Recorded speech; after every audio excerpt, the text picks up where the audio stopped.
Acara ini dipersembahkan oleh Yayasan Cahaya Cinta Kasih adalah yayasan yang didirikan untuk melakukan kegiatan kemanusiaan, pembentukan karakter dengan dasar cinta kasih yang sederhana dan universal. Dengan support dari donatur di seluruh Indonesia, melayani secara lahir dan batin melalui bantuan sembako, obat-obatan, penyuluhan proses olah rasa. Suksemo saking semua donatur ring Yayasan Cahaya Cinta Kasih. Sampun tidak nyaman iki melingi. It's fabulous, wonderful. I really enjoyed the meditation and also learning about karma, learning more deeper about karma and the influence it has on our lives and the things we experience in this life. I'm so grateful. Sangat-sangat powerful sekali ya.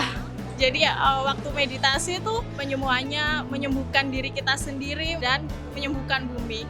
Dari Fitran mengucapkan terima kasih yang sebanyak-banyaknya atas uluran tangannya berbagi kepada kita. Support kami dengan berdonasi melalui rekening yayasan yang ada di deskripsi. Emang bisa Bun dengan karma itu dibedah terus dapat solusi. Dari mana sih proses kita mendapat hal buruk ini?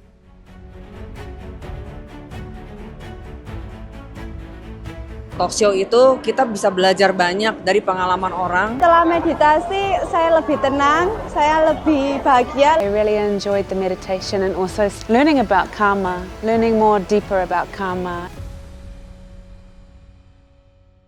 Sebenarnya gimana cara kita untuk melihat ke dalam diri kita bahwa memang sepertinya ada yang harus diselesaikan dulu nih. Mereka banyak ketakutan terlihat buruk di mata orang lain. Hidup kita tercipta dari pikiran kita. Seperti yang Bunda katakan di awal bahwa jika kita tidak sehat secara mental, maka kualitas hidup kita juga tidak akan baik ya. Jadi kita merasa kita tidak melakukan hal buruk, kenapa saya dapat hal buruk? Padahal kalau kita pahami apa yang ditakutkan malah itu akan terjadi. Gimana caranya untuk kita bisa benar-benar 100% ya Bun? Enggak 70 ataupun 60% menerima, tapi 100% menerima. Segera kami hadirkan Smart Radio Talk, tips menjaga kesehatan mental. Bersama Bunda Arsaningsih, guru meditasi, Certified Professional Spiritual Healer dari Soul Community.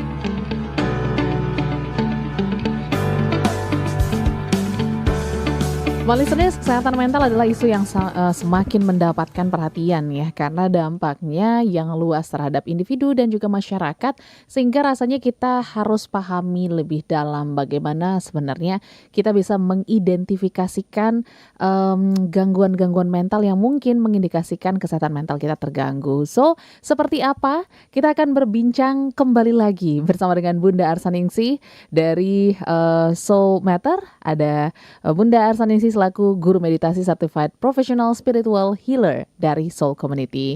Selamat sore Bunda. Selamat sore Kak Audrey dan selamat sore semua pendengar Smart FM. Senang sekali ini walaupun dari jauh ya Bunda ya, kita bisa tetap ngobrol. Iya, kita dekat di hati, dekat jauh di mata. hati. Yes. Hari ini perbincangan kita menarik terkait dengan tetap menjaga kesehatan mental. Cuman dalam proses menjaga itu kita harus mengenali dulu ya, ataupun bisa pandai mengidentifikasikan sebenarnya trigger-trigger gangguan kesehatan mental yang ada dalam diri saya itu seperti apa gitu ya Bun ya. Coba mungkin kita cerita lagi nih Bun. Ini kan sekarang momennya mungkin udah akhir tahun, mendekati akhir tahun lah ya. Terus juga mungkin kita baru saja merasakan pemerintahan baru gitu ya. Mungkin teman-teman yang bekerja nih pressure-nya banyak banget Bun. Belum lagi dikejar target akhir tahun, semua berubah, belum lagi kemacetan yang ada di sekitar kita. Nah, sebenarnya sekarang emang kita lebih mudah mengalami gangguan kesehatan mental kah karena masanya memang seperti itu atau gimana Bunda? Iya, memang kondisi saat ini kan memang mendukung sekali ya proses orang-orang kena mental gitu ya. Dari lingkungan, dari pekerjaan dan target-target yang harus dipenuhi wajar Betul. ya. Akhir tahun gitu ya. Dan banyak rasa yang menumpuk bahkan kondisi polusi udara di Jakarta pun itu menambah daripada proses kesehatan mental gitu. Oke, jadi Jadi ini ya mau nggak mau kan kita harus mampu mengidentifikasi, karena banyak orang yang merasa dirinya baik-baik saja. ya. Padahal dia membawa bom yang siap meledak kapanpun juga. Nah ini kan sangat membahagiakan ya, apalagi energi itu meradiasi dan menular. Oke. Seandainya di suatu keluarga atau komunitas atau di pekerjaan, kemudian ada satu orang aja yang kena mental, mungkin dia stres berat, depresi, wah itu energinya akan meradiasi kemana-mana dan akan menimbulkan dampak yang negatif bagi teman atau lingkungan. Ya, selama ini kan orang tidak paham kalau energi itu menular ya. Jadi pikir yang menular itu karena virus atau penyakit ya, tapi sebenarnya proses energi daripada sakit mental ini akan berdampak juga untuk orang-orang di sekeliling mereka. Nah itu masalahnya Kak Audrey. Jadi kenapa saya mengajak ya kita semua untuk mulai mengidentifikasi diri masing-masing untuk menjaga kesehatan mental kita, agar kita tidak menjadikan menjadi beban bagi orang lain. Bahkan konsepnya kan kita harus berguna bagi yang lainnya. Dengan kita kena mental kan kita malah membebani orang. Batu sandungan ya. Kapan kita berguna buat orang lain? Yes, oke. Ini yang harus menjadi catatan kita gitu ya di awal, bahwa memang penting sekali untuk kita bisa paham bagaimana cara mengidentifikasi gangguan-gangguan mental yang kita rasakan. Karena memang aku juga setuju gitu Bun, bahwa memang sekarang kita banyak denial gitu ya dengan hal-hal yang kita rasakan.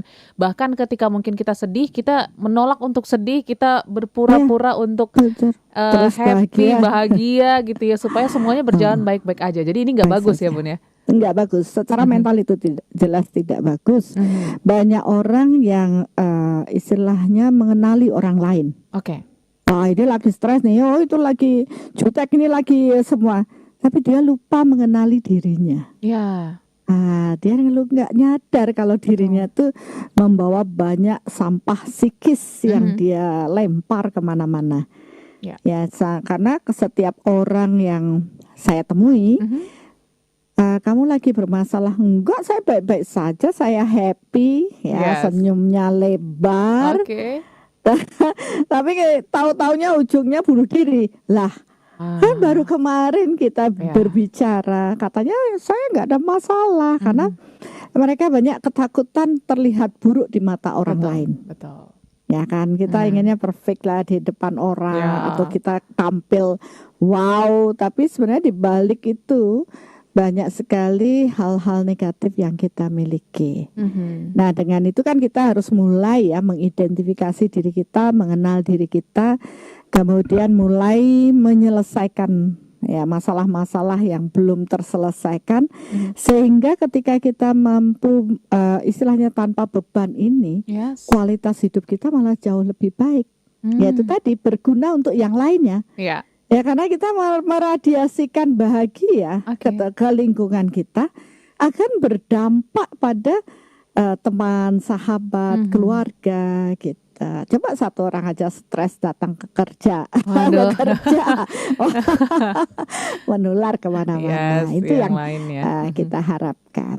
Oke, jadi jika memang Anda melihat mungkin ya ada orang-orang yang seperti itu, karena kita juga mungkin dengan mudahnya ngejudge orang gitu ya Bun, tapi kita tidak melihat diri sendiri. Jadi jangan sampai kita jadi orang-orang seperti itu. Jadi jangan kemana-mana, small listeners. Kita akan perbincangkan lebih dalam lagi terkait dengan cara-cara mengidentifikasi gangguan-gangguan mental gitu ya. Dan juga kita ajak Anda juga nih, siapa tahu gitu ya pengen nyobain juga. Karena kan selaku guru meditasi, Bunda ini juga setiap minggunya gitu ya ada live streamingnya juga nih untuk meditasi setiap Rabu ya Bun ya.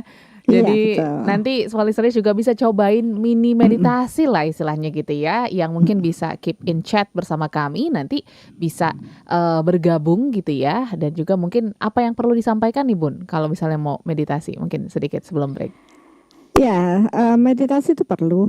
Sama seperti ketika kita punya HP kadang-kala kan lowbat ya. Nah, begitu juga diri kita. Proses meditasi itu seakan-akan membuat kita nge-charge baterai kita ya, full energi lagi sehingga kita bisa aktif kembali dalam proses kehidupan. Jadi aku izin kita bacakan beberapa respon juga kali ya Bun ya, yang bersinggungan juga dengan apa yang kita perbincangkan. Ini di YouTube sudah cukup ramai, ada dari Mbak Santi. Bunda izin tanya, kita tahu nih kalau kita cemas, marah, sedih itu nggak baik. Tapi saat hal-hal yang men-trigger emosi negatif itu datang, kok kayaknya kita nggak berdaya ya. Ujung-ujungnya sedih, marah lagi, balik lagi gitu Bun. Apakah ini karena tidak terselesaikan dengan baik atau seperti apa Bun? Iya betul. Jadi selama dia tidak terselesaikan dengan baik, itu akan muncul, terjadi pengulangan dan pengulangan. Oleh karena itu kita perlu memahami bagaimana proses itu supaya tidak muncul lagi. Ketika kita mengingat masih ada rasa, berarti itu belum terselesaikan secara batin kita. Ya, mungkin secara berfisik selesai.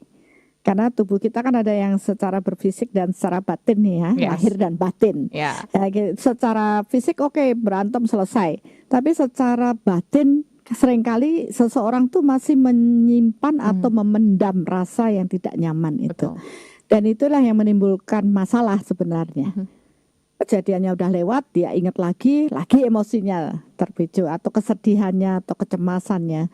Nah, oleh karena itulah saya juga memahami bahwa untuk dapat membuat kita bisa lepas dari kemelekatan rasa yang tidak nyaman itu, secara energi kita butuh power energi yang besar gitu. Sama seperti kalau kita punya got di rumah yang mampet, kita udah usaha dengan aliran air yang seberapa kita mampu, ternyata juga masih mampet. Jadi kita perlu dipus dengan sentoran energi atau air yang lebih besar sehingga kotoran itu bisa tergelontor keluar. Begitu juga pengandian dengan tubuh energi kita. Pada saat kita mempunyai rasa yang tidak nyaman tadi dan terekam dalam batin kita, dengan upaya kita memaafkan atau apa, itu pun sering tidak sulit untuk menyelesaikan, ya bahkan terpendam hingga bertahun-tahun. Tapi ketika kita melibatkan energi Tuhan untuk menyelesaikan permasalahan ini, saya merasa begitu mudahnya ya, karena energi Tuhan kan namanya juga Tuhan ya. Segala kuasa itu. Begitu melibatkan kekuatan Tuhan untuk menyelesaikan proses batin kita, kok langsung nyes gitu ya. Rasa seakan-akan itu lepas, seakan-akan kita bisa letting go, lewat nih begitu saja dengan nyaman gitu ya, dan tidak mempermasalahkan. Memang sih bagi beberapa orang yang paham secara energi, kita akan melihat energi kotor itu dia keluar dari tubuh energi kita, pendaman tersebut. Tapi kalau bagi kita yang tidak bisa melihat secara istilahnya mempunyai kemampuan itu, yang paling bisa kita rasakan adalah rasa lega ketika kita sudah menyelesaikan sampai seakar-akarnya. Jadi begitu ingatan akan masalah tersebut, rasa kita sudah tidak bergejolak lagi. Ya, itu tandanya kita sudah sehat dari masalah tersebut. Tapi kalau kita belum selesai, berarti mental kita belum sehat dengan masalah tersebut. Nah, bayangkan hidup kita berapa banyak masalah. yang kita bawa. Akhirnya kita tidak sehat secara mental. Yes, dan seperti yang Bunda katakan di awal bahwa jika kita tidak sehat secara mental, maka kualitas hidup kita juga tidak akan baik Iya. ya. Jadi Harusnya happy jalani, tiba-tiba lagi senang sama teman atau gimana, tiba-tiba ingat kejadian yang sudah kapan. Kan pikiran kita suka loncat-loncat kayak Betul. monyet ya. Nah, Iya. tiba-tiba ingat ya kejadian yang lama terus berubah moodnya kan. Susah kan jadinya ya. Yes. Jadi kalau mau untuk tetap stabil ya oke, kita harus merilis stres, ketegangan, emosi sehingga kita kembali damai, bahagia menjalani hidup kita. Oke. Tapi kan mungkin beberapa dari kita karena sudah terbiasa untuk memendam gitu ya, denial ya Bun ya dengan hal-hal yang kita rasakan, sehingga kita nggak paham nih sebenarnya masalah ini sudah harus diselesaikan ataupun dituntaskan dulu gitu. Sebenarnya gimana cara kita untuk melihat ke dalam diri kita bahwa memang sepertinya ada yang harus diselesaikan dulu nih, Bunda? Ya, betul. Banyak cara ya di luaran ya, bahkan dengan proses mengajak berdialog dengan diri sendiri atau self talk ya. Tapi kan seringkali kita juga tidak menemukan apa kelemahan diri kita. Makanya ketika saya memahami bahwa semua rasa itu terradiasi keluar ya, saya mulai mencari. Kalau saya sih ngerti, oh dia tuh lagi punya problem ini ya, karena saya punya kelebihan di sana. Tapi bagi orang awam, bagaimana saya bisa menyatakan bahwa dia itu sedang menyimpan beban batin yang berat? Oke. Akhirnya saya menemukan metode Soulmeter, Measurement Technique of Radiation, di mana kita belajar untuk mengukur radiasi-radiasi energi di alam ini. Karena semua dalam bentuk energi, termasuk marah kita, sedih, pendaman-pendaman yang belum terselesaikan, itu masih selama masih terukur dari tubuh energi kita, berarti itu belum terselesaikan. Orang yang sehat secara mental berarti dia tidak membawa pendaman-pendaman negatif dalam menjalani hidup. Kita sebutkan ya, katakanlah bahagia yang 10 poin ya. Tidak dikurangi oleh hal-hal yang mencuri kebahagiaan kita, termasuk marah, cemas, takut, trauma ya, dan hal-hal negatif lainnya. Disitulah radiasi-radiasi ini bisa kita pahami, dan itulah cara kita mengidentifikasi, dan kemudian setelah kita pahami, kita punya hal tersebut, kita pun berupaya untuk menyelesaikan masalah tersebut dengan energi sehingga sampai tidak terukur kembali, istilahnya nol, bersih, sehingga kita pun akan merasakan perbedaan rasa, lebih plong ya, bahkan ada yang haru ya. Jadi dia merasa tidak ada beban lagi, dia merasa hidupnya berubah, dan akhirnya dia menata ulang hidupnya untuk lebih baik. Oke, jadi ada metode Soulmeter ya ternyata ya untuk kita bisa mengidentifikasikan sebenarnya gangguan mental kita itu seperti apa, sehingga kita bisa menjadi pribadi yang sehat mentalnya gitu. Nah, kalau kita ngomongin tentang gangguan kesehatan mental ini, apakah setiap orang juga punya trigger masing-masing nih Bun? Mungkin ini juga berkaitan dengan pengalaman-pengalaman yang pernah dilalui gitu ya, sehingga ketika ketemu masalah yang setipe atau mungkin mirip-mirip, kayaknya kita akan lebih mudah untuk lebih sensitif lah gitu ya terkait dengan hal itu. Gimana kaitannya Bunda? Kaitannya itu memang hukum di alam ini ya. Alam ini kan bekerja sesuai dengan hukum yang diciptakan oleh Tuhan, yaitu hukumnya sejenis menarik sejenis. Biasanya ketika seseorang itu punya permasalahan yang sama, ya, ada suatu kejadian, kemudian orang yang mirip mempunyai kecenderungan yang sama, mereka akan respon energi tersebut. Ya. Jadi ketika itu terpicu lagi, selama di dalam tidak selesai, baru padahal cuma melihat story orang lain atau cuma sekedar cerita, tiba-tiba dia sudah balik lagi memorinya pada kejadian-kejadian yang tidak nyaman tersebut. Ya, sehingga itu kan, ya bayangkan berapa saat kita akan bertemu orang-orang yang demikian terus, menarik, dan akhirnya malah menambah beban di dalam diri kita. Ya, dengan pikiran kita yang lebih ruwet lagi, semakin dipikirin semakin ruwet lagi, nambah beban lagi kan seperti itu. Jadi kalau bisa, mari identifikasi diri kita dan selesaikan itu dengan proses menerima terlebih dahulu. Karena kalau kita denial terus ya enggak selesai-selesai. Setuju. Karena kita perlu pengakuan, perlu diakui ini saya. Maka kenapa di agama itu ada proses pertobatan? Ya, Ya, itu kaitannya karena dengan proses pertobatan dia mengakui kesalahannya. Dia mengakui hal buruk yang ada dalam dirinya dan melibatkan kekuatan Tuhan untuk melepaskan hal buruk tersebut, untuk dia mempunyai kesempatan memperbaiki kondisi buruk tersebut untuk menjadi lebih baik lagi, kan itu tujuannya. Tapi selama ini pertobatan ya tinggal lewat, nanti kalau saya bertobat besok salah lagi, tobat lagi. Lah kok enak. Ulang-ulang aja begitu ya, tanpa aja. melihat sebenarnya apa dasar ataupun landasan kenapa sih kita akhirnya melakukan lagi dan membersihkan serta menerima masalah mental yang kita rasakan. Dan respon di YouTube cukup ramai sekali Bunda, seperti yang kemarin juga ya. Ini fansnya Bunda banyak banget gitu ya. Untuk bisa belajar lebih dalam lagi terkait dengan kesehatan mental. Nah, tadi kita sampai di sesi penerimaan, karena ini menurut Audrey juga mungkin pengalaman juga gitu ya. Kadang kita sulit untuk menerima kalau misalnya kita dalam kondisi gangguan mental atau lagi kena mental gitu ya. Pengennya kan baik-baik aja seperti yang kita katakan tadi di awal, apalagi ketika kita sudah menelik masalahnya, masih ada juga denialnya. Gimana caranya untuk kita bisa benar-benar 100% ya Bun? Enggak 70 ataupun 60% menerima, tapi 100% menerima. Silakan Bun. Iya betul. Proses penerimaan ini sebenarnya yang paling sulit ya sebenarnya.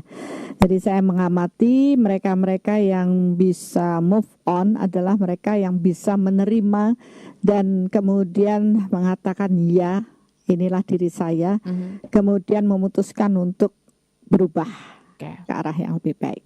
Tapi bagi mereka yang masih mempertanyakan, denial ya, masih kok begini kok begitu, itu malah tambah ruwet karena mempertanyakan kok bisa begini begitu ya. Semakin ruwet dan tambah ruwet ya. Kenapa? Karena akhirnya mereka membentuk pikiran baru yang lebih ruwet. Ya, karma atau bentukan tindakan yang akhirnya mereka akan terjebak dengan energi-energi yang negatif tadi, menumpuk istilahnya ya. Misalkan mereka mendapat suatu permasalahan, dia akan mendapatkan 5 poin, katakan 0 sampai 10. 5 dia mendapat hal buruk ya dari kejadian tersebut, karena itu bagian takdirnya. Ya. Kemudian di pelajaran kita kan harus ikhlas, berserah, menerima kan gitu. Betul. Itu udah diajarin itu. Tapi kita kan otak kita, kenapa ini begini? Karena saya tidak pernah berbuat buruk. Kok saya dapat hal buruk? Mempertanyakan dan menyalahkan keluar. Dia lupa ketika dia menyalahkan keluar, dia membentuk hal buruk lagi. Jadi yang tadinya 5 mungkin ditambah 2 poin hal buruk. Ada yang 3 poin, bisa 5 poin lagi, jadinya 10 komplit lah ya. Itu tanpa mereka sadari, mereka terus menambah hal buruk dengan penolakan, dengan pertanyaan, mempertanyakan nasibnya, takdirnya dan semuanya. Nah, kalau kita paham, orang yang berkesadaran adalah orang yang sadar bahwa apapun yang dia terima adalah buah dari apa yang dia tanam. Karena demikianlah hukum yang dibuat oleh Tuhan. Ya, istilahnya tabur tuainya ada, sebab akibatnya ada. Ya kan, kita percaya itu. Tapi ya, otak kita hanya memikirkan yang menjadi realita kita pada kehidupan saat ini. Sedangkan kita merasa kita tidak melakukan hal buruk, kenapa saya dapat hal buruk? Betul. Ya, jadi disitulah saya melihat banyak orang terjebak, sehingga mereka dengan mempertanyakan, tidak menerima, mereka semakin terpuruk dan akhirnya hidupnya jadi kacau. Begitu saya paham energi, ternyata proses tabur tuai itu tidak hanya yang kita lakukan saat ini. Oke. Kita akan melihat bahwa apa yang kita tanam tuh bisa aja kemudian di past life-nya. Ya, oke. Sehingga saat ini saya harus menerima. Nah, sehingga mau nggak mau, saya pun mengajakkan memberi pemahaman dengan energi, karena energi dapat melintasi ruang dan waktu, kan itu hukumnya. Ya. Waktu sekarang, waktu lampau, dan akan datang. Jadi, kenapa kita nggak mengamati dari proses rekaman kita, apakah apa yang kita lakukan ini dari apa yang kita lakukan saat ini, yang kita terima, bagian yang kita terima lakukan saat ini, atau bagian dari past life tadi. Nah, bagi mereka yang bisa mengukur dengan soul meter, saya hanya mengingatkan aja, coba ukur di past life apakah kamu yang melakukan atau orang lain. Yes. Ya, karena energinya kan energi bersifat kekal. Betul. Walaupun itu di kehidupan masa lalu, energinya tetap ada. Dan semua bisa terukur. Sehingga ketika mereka menyadari, oh ya ternyata hal buruk yang saya dapat adalah akibat dari apa yang saya lakukan dahulu. Otomatis mereka akan menerima. Ya. Karena mereka membuktikan sendiri dengan konsep energi. Betul. Kalau membuktikan dengan fisik nggak bisa lah. Sulit ya. Sulit ya. Betul. Karena realita kita terbatas yang terlihat secara berfisik. Ya. Sedangkan di alam ini, kalau kita mau membebaskan realita kita lebih luas, jadi kita paham, oh ternyata ada di past life saya melakukan sesuatu dan saatnya saat ini saya menerima. Nah, karena ini adalah bersifat universal, maka bagi mereka mau percaya atau denial ya tetap sama. Yes. Inilah bagian dari kesejatiannya, kebenaran yang sejati.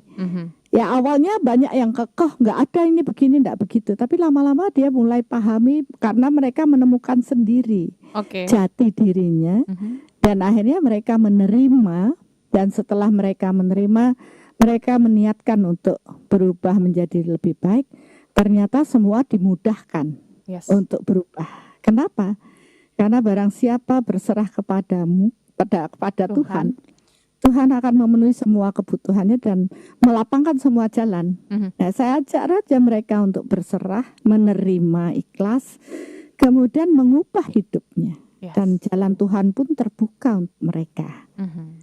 Nah, di sisi itulah saya melihat perubahan-perubahan bagi mereka yang belajar untuk mengenal diri, dan akhirnya mengenal diri pun mereka mengenal Tuhan, dan dengan melibatkan kekuatan Tuhan pun mereka dapat memperbaiki kualitas hidup mereka menjadi lebih baik. Itu saja, Mbak. Itu dia kesinambungannya gitu ya. Ada benang merahnya semua ternyata, small listeners. Benang merahnya ada. Jadi penting sekali untuk kita bisa memahami gangguan-gangguan mental apa gitu ya. Bahkan di past life pun kita bisa pahami dan akhirnya kita bisa accept all things yang terjadi dalam hidup kita. Nah, ini juga berkaitan nih Bun, karena mungkin di tanggal 14 Desember 2024 kita juga akan melihat sebenarnya Karma Indonesia seperti apa gitu ya. Ada event bedah Karma Indonesia bersama dengan Bunda Arsaningsih, small listeners, di tanggal 14 Desember jam 2 siang di JCC Senayan ya. Ini ada kuotanya juga ya Bunda ya? Iya, ada jadi kuotanya. Kita siapkan sekitar 3.000. Ya, ini nambah lagi kuotanya karena ternyata pesertanya sudah cukup membludak, terus semua pada minta. Udah deh kalau memang antusias kita buka, karena ini sudah lebih dari hampir 2.000 yang mendaftar. Akhirnya karena masih sebulan, oke lah kalau memang tembus 3.000 ya kita siapkan saja. Cerita dikit Bunda, ini apa dan mungkin apa yang didapat teman-teman ketika mengikuti bedah Karma Indonesia? Silakan Bunda. Ya, tentunya kami dari Soul mengusung mengenai kesehatan mental ya. Karena dengan proses bedah karma ada 2 orang yang beruntung nanti yang akan dibedah. Kenapa sih dengan kesehatan mental mereka, apa yang dia bawa? Ya, kita bisa pahami, kemudian kita berikan solusi nanti dengan proses meditasinya. Nah, sedangkan Indonesia sendiri sebagai suatu entitas yang besar, tentunya mereka juga punya rekam jejak dari masa lalu ya, zaman penjajahan hingga saat ini, bahkan sebelum zaman penjajahan ya, itu sudah punya rekaman bangsa yang besar gitu ya. Coba sayang kan dengan bagian karma-karma buruk yang juga ada dilakukan oleh bangsa ini membuat berubahnya peta bangsa ini. Ya, mudah-mudahan dengan kita meneliti atau menyelesaikan kesehatan mental Indonesia, ya, akan terjadi perubahan nantinya untuk Indonesia kembali menjadi bangsa yang besar. Karena tentunya ya seperti mental masyarakat Indonesia ini kan harus berubah ya. Apalagi pada saat pandemi, rekaman stres mereka ya, kesedihan dengan pandemi ataupun dengan bencana, ketakutan, apalagi saat ini ya orang sedang takut dengan megatrust. Betul. Ketakutan ini kan semakin memuncak. Ya, betul. Padahal kalau kita pahami apa yang ditakutkan malah itu akan terjadi. Karena semakin kuat dipikirkan, energi akan terakumulasi dan membentuk proses secara berfisik. Nah, kita kan tidak ingin hal itu. Betul. Kalau kita ingin menjaga Indonesia baik, mari kita bersihkan energi-energi yang tidak baik untuk Indonesia dan memperkuat atau menciptakan dengan visualisasi kreatif energi yang positif untuk Indonesia, sehingga Indonesia akan bertumbuh, berkembang menjadi lebih baik di mata dunia nantinya. Jadi dan kita kan warga negara Indonesia, jadi kita punya peran ya. Iya. Ya, kita ada ada bagian lah di dalam Indonesia. Jadi Anda bisa manfaatkan kesempatan ini, small listeners, untuk bisa berkontribusi lah setidaknya ya untuk Indonesia yang lebih baik. Jadi bisa daftarkan diri Anda, bisa mungkin cek Instagramnya kali ya di @Bunda Arsaningsih ya, small listeners, untuk Anda bisa tahu detail eventnya. Maksudnya @Arsaningsih ya Bunda ya. Jadi nanti bisa dicek di situ dan Anda bisa bergabung menjadi bagian penggerak Indonesia dan juga agen perubahan seperti itu ya. Oke, Bunda, ini ada pertanyaan, aku bacakan dulu tapi nanti mungkin kita akan bahas di sesi berikutnya gitu ya. Kali ini dari Pak Arsan yang ada di Bengkulu ya. Selamat sore Bunda. Saya baru mendengar metode soul meter ya. Tertarik untuk pastinya mengetahui lebih lanjut lagi. Sebenarnya bagaimana sih cara kami yang mungkin saya juga baru tahu ada soul community gitu ya, dan juga ingin mengetahui gangguan-gangguan mental yang saya rasakan. Bagaimana caranya untuk bisa belajar lebih dalam terkait dengan soul meter? Untuk belajar soul meter ini gimana caranya Bunda? Ataupun mungkin harus mengikuti meditasi, kelas kah atau gimana nih? Silakan. Ya, mungkin banyak teman-teman yang bingung karena belum paham ya dengan soul meter itu kayak apa sih. Itu ada workshopnya selama 3 hari. Tapi mungkin contoh yang paling sederhana yang bisa saya bagikan di sini Pak Arsan ya namanya ya, Pak Arsan. dari Bengkulu.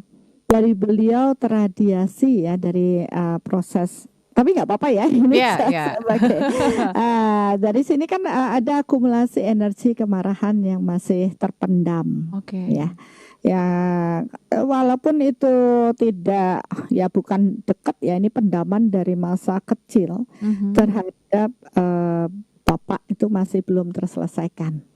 Gitu. Kemudian menyalahkan diri sendiri lebih besar daripada kemarahan terhadap orang lain. Karena ada kejadian buruk yang mungkin sudah dilakukan yang membuat dia ketakutan dan kemudian menyalahkan dirinya sendiri. Nah, pendaman-pendaman ini kan tentu tidak akan membuat damai ya, tidak membuat tenang, akan merasa tidak nyaman terus. Oleh karena itu pun terukur bahagia dalam kondisi ini, istilahnya bahagia ala soul itu tanpa beban, antara 0 sampai 10 poin. Kalau orang bahagia itu tanpa beban, Bapak ini akhirnya tidak bahagia karena cuma 2 poin aja bahagianya. Ya kenapa? Karena 8 poin itu isinya pendaman yang negatif tadi. Saya tahu rasanya kayak apa sih hidup dengan seperti itu, merasa ketakutan, merasa bersalah, ya oke lah. Toh kejadian itu sudah udah lewat ya. Ya, kalau semua orang pernah salah, tapi penerimaan diri atas kesalahan yang kita terima itu diperlukan. Ya, istilahnya, oke lah, saya pernah salah. Yang penting saya memperbaiki, ya, minta maaf, memaafkan, itu diperlukan. Sehingga lama-lama kontaminasi energi yang melekat di dalam diri kita itu dapat terbebaskan dan orang menjadi lega. Jadi tidak ada beban lagi. Kalaupun kejadian itu tadi muncul lagi, kita sudah tidak bereaksi atas rasa itu lagi. Nah, biasanya dengan meditasi soul reflection inilah saya menuntun untuk mengajak orang-orang menyelesaikan proses batinnya masing-masing. Karena setiap orang tentu berbeda-beda. Ada begitu contohnya. Yes, itu baru simpelnya ya. Nanti kalau mau belajar ya silahkan lihat di Instagram saya. Biasanya ada jadwal-jadwal kelas juga. Karena Bunda juga nggak hanya memandu meditasi ataupun membantu Anda dalam workshop Soul Matter, tapi juga Bunda sudah menulis. Kalau Anda lihat di YouTube gitu ya, ada di sebelah kiri Bunda ada buku, 2 buku. Audrey juga kemarin kedapetan nih ya, jadi masih dibaca dikit-dikit. Cuman bukunya ini cukup menarik karena kemarin seperti yang kita obrolin ya Bun, bahwa ini buku magic gitu ya, yang bisa menyerap energi Anda, Anda bisa membuka lah ya secara acak seperti itu. Jadi kalau Anda juga tertarik untuk membeli bukunya ataupun juga mendaftar workshop Soul Matter dan juga kelas online-nya, silakan bisa hubungi juga Arda di 0811 3890 111. Sekali lagi 0811 3890 111. Nah, Bunda, tadi kan kita sudah belajar gitu ya terkait bagaimana caranya kita mengidentifikasikan gangguan mental kita, menerima dan juga merilis seperti itu.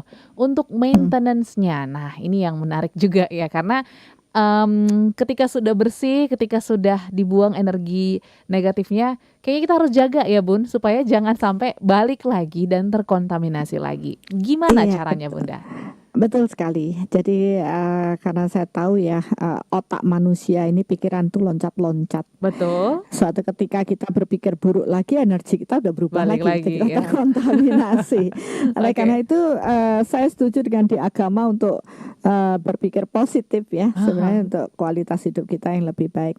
Cuma kan banyak orang mikirin gimana sih kok pikiran saya loncat-loncat, kan susah di stop. Betul. Terus apa saya nggak boleh marah dong? Apa saya nggak boleh ini? Boleh, karena kita masih manusia bukan robot. Jadi seandainya kita pun masih sedih ya sadari, oh iya saya tuh sedih ya gitu. Tapi jangan berkelanjutan, jangan kedalaman. Ya terus sedih terus. Kita harus mengubah diri. Oh ya, harus merilis dan menyadari, oh ya saat ini itu sudah lewat, saya harus bangkit lagi. Jadi mengolah rasa. Nah, berarti kita perlu lagi me time untuk mengenal diri lagi dan menyelesaikan.